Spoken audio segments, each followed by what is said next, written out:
Hello, this is Dylan Miller on Daily Dose of Dylan. Google Podcast, Spotify, Spreaker, or iHeartRadio. This is Dylan Miller on Daily Dose of Dylan. We have some good stuff today. The Nets, Bucks. Surprise, surprise, I was wrong about that series again. I'm gonna do a Where Did I Go Wrong segment. Of course, we have more Aaron Rodgers drama, so today's going to be a very good show. So CP3 dominated last night to complete a sweep of the Nuggets. And here's the thing. I've been saying this for the entire year. CP3 may not be the flashiest. He may not drop 60 a night, but he is the most valuable player in the league. He is making the voting process of MVP look stupid. He went against the current MVP, Nikola Jokic, and owned that series. He owned it. He was in complete control. That entire series, he was in complete control. If you watch the games and don't look at the stat line, he was in complete control. Because I'm about to read you some of the stat lines, all right? So, game 1 against Denver, he had 21 points and 11 assists, and how many turnovers? Okay, I see. 1. He had 1 turnover, 21 points, 11 assists. Game 2,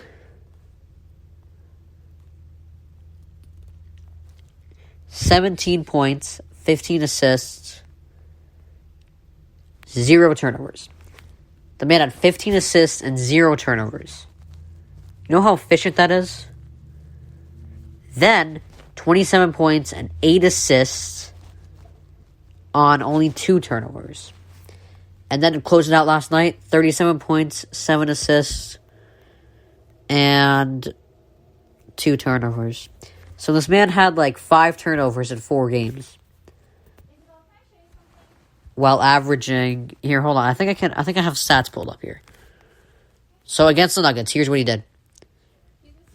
25.5 points, 100% from the free throw line, 75% from 3, 62% from the field, and he averaged, hold on, I'm gonna pull it up real quick.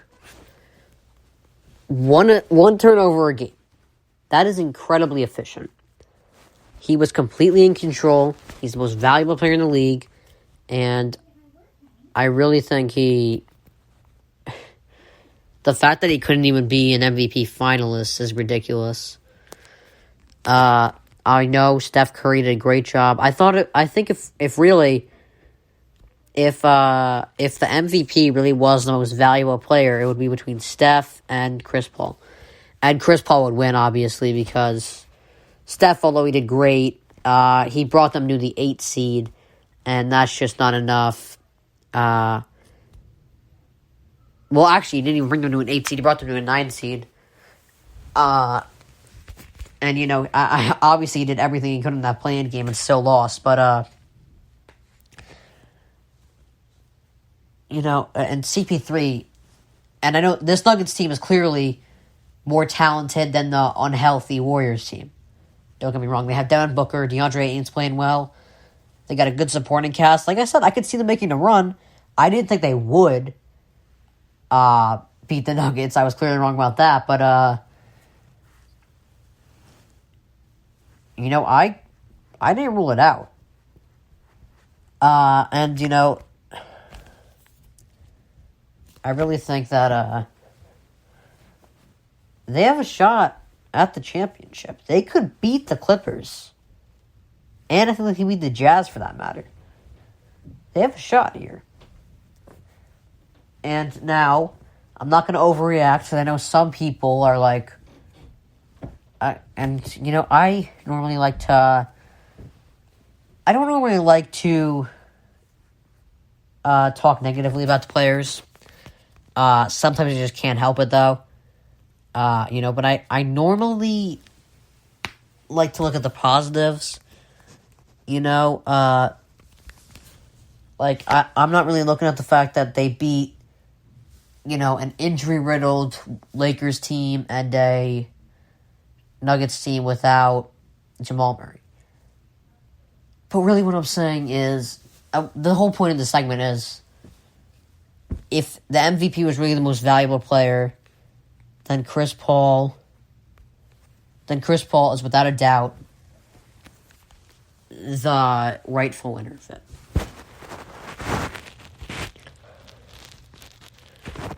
So, yesterday, so they already don't have James Harden, but now Kyrie Irving is also out for Game 5 tonight. And,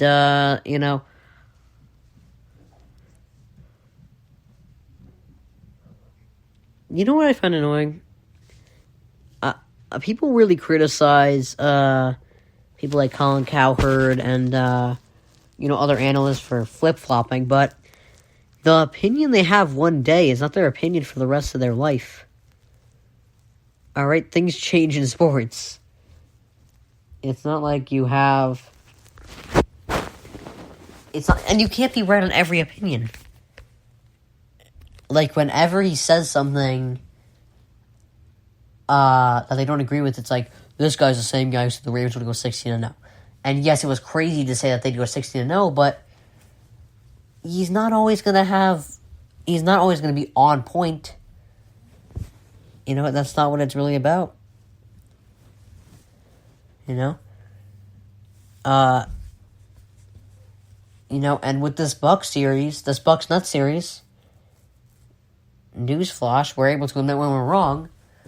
That's why we do these segments. That's why, I thought, when I saw that Colin Cowherd did the Colin Right, Colin Wrong segment, I thought it was genius. He's admitting when he's wrong, but he's also proving to other people that he's proving to the haters that he's not always wrong. Unfortunately, I can't do something as perfect as that because it would be ripping him off. So I did Where Did I Go Wrong? I'm straight up just admitting I'm wrong. I'm not doing anything I'm not trying to say I'm right about everything either. But anyway, to the point I'm going to make, I'm really flip-flopping on the Bucks Nets so far. So before the series, I said Bucks are going to win because I just wanted to pick. I feel like a lot of times I do sometimes go bland on my predictions. I don't go bold a lot, and the thing is I don't want to make a bold prediction and be completely wrong about it. But this Bucks-Nets series, I didn't think was bold. The Nets have no interior defense and hardly have any defense for that matter. And Giannis is Giannis. So I thought Bucks in about 7 probably. I didn't think they'd get anywhere past, they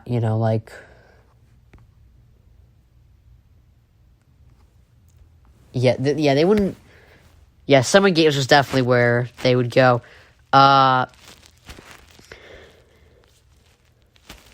And then, the Nets, I was like, oh wait, Giannis is still struggling in the playoffs.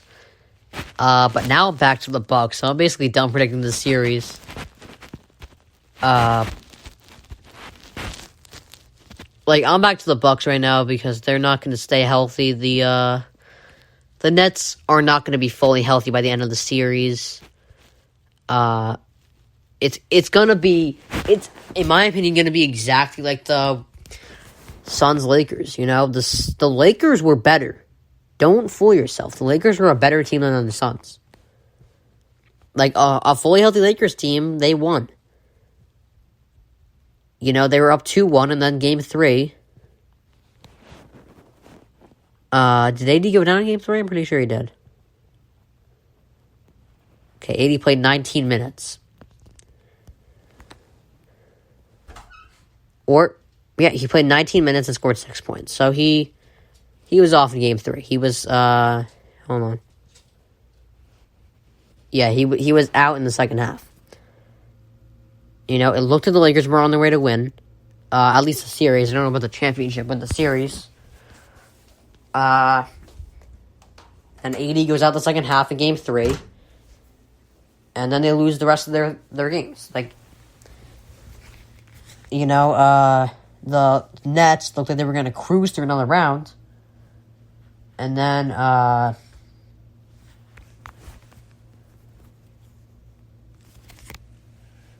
now Kyrie and Harden went down. It was fine with just KD and Kyrie, really.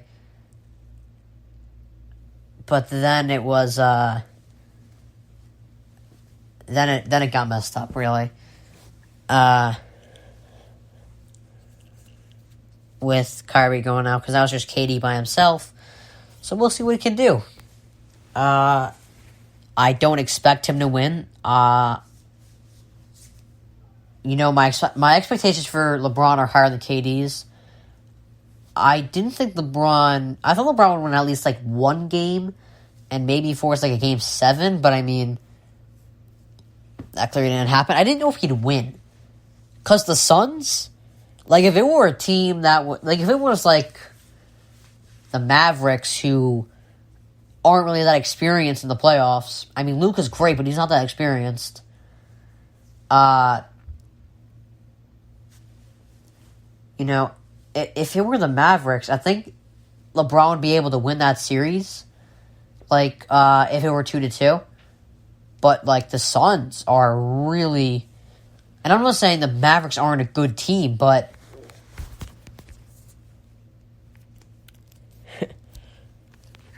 the Mavericks are... not the Suns. The Suns are better.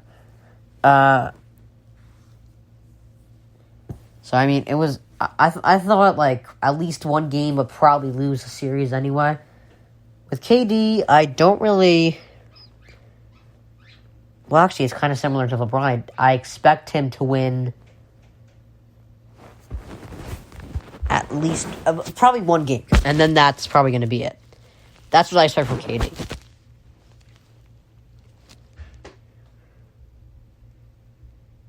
And I really shouldn't have had higher expectations for LeBron, because LeBron is 36 in his 18th season, and he wasn't really 100% in the playoffs. He was coming off, just coming off an ankle injury. And yes, KD had an Achilles injury last season. He's clearly recovered from that. So, I guess I should have had better expectations for... I shouldn't have had the expectations I have for LeBron. But, I don't know. I don't expect him to win the series, because the Bucks are a great team, just like the Suns, but I hope he can win at least one game.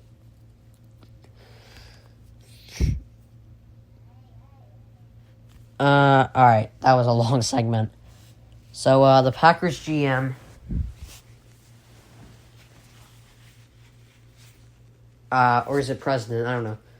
Mark Murphy said that... Or no, yeah, it's his president. Mark Murphy said that Aaron Rodgers is a complicated fella. Now, he's definitely a little complicated. He's a little, difficult a bit, but I don't think he's that complicated, really. He's a great quarterback. He has other interests, obviously. He's not a Green Bay guy who, sticks to one thing, football. He's a California... He's a kid from California who grew up watching Joe Montana. He has other interests, I've said this before, he's kind of more like